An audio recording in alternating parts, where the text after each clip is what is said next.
দর্শক, উপকূলের পরিস্থিতি জানাতে নোয়াখালীর হাতিয়া থেকে যুক্ত হচ্ছেন আরেক সহকর্মী ইসমাইল হোসেন কিরণ।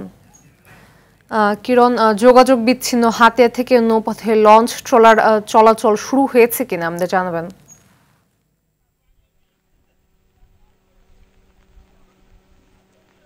জি, ধন্যবাদ ফাতিমা আপনাকে।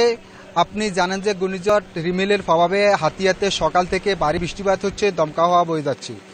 ঘূর্ণিঝড় রিমেলের সবচেয়ে বড় প্রভাব হলো এখানকার 6 থেকে 7 ফুট উচ্চতায় জলোচ্ছ্বাসে নিজুম দ্বীপ, সরগাছিয়া, ডালসার সহ হাতিয়ার বেড়িবাঁধের বাইরে ব্যাপক এলাকা প্লাবিত হয়েছে। আমি এখন অবস্থান করতেছি হাতিয়ার নলছিরা ঘাটে।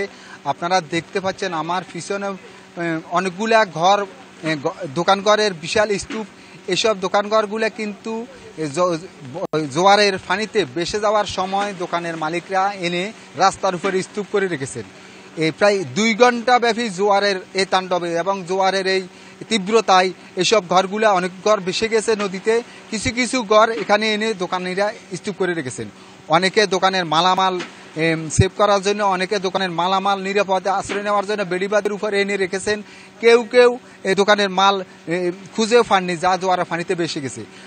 এদিকে ঘূর্ণিঝড় মোকাবেলা এবং ঘূর্ণিঝড় পরবর্তী হাতিয়ার ক্ষয়ক্ষতি হিসাবে স্থানীয় সংসদ সদস্য আলহাজ মোহাম্মদ আলী সাহেব বিভিন্ন ইউনিয়নের চেয়ারম্যানের সমন্বয়ে একটি ক্ষয়ক্ষতির একটি বর্ণনা তৈরি করছেন এবং তিনি সংশ্লিষ্ট মন্ত্রণালয়ে তা জমা দিয়েছেন। তাতে 50,000 লোককে ক্ষতিগ্রস্ত হিসাবে দেখানো হয়েছে। 70 কিলোমিটার কাঁচা রাস্তা ক্ষতিগ্রস্ত হওয়ার কথা তিনি উল্লেখ করছেন। এ ছিল হাতিয়া থেকে আমার কাছে সর্বশেষ। ফাতিমা, ধন্যবাদ।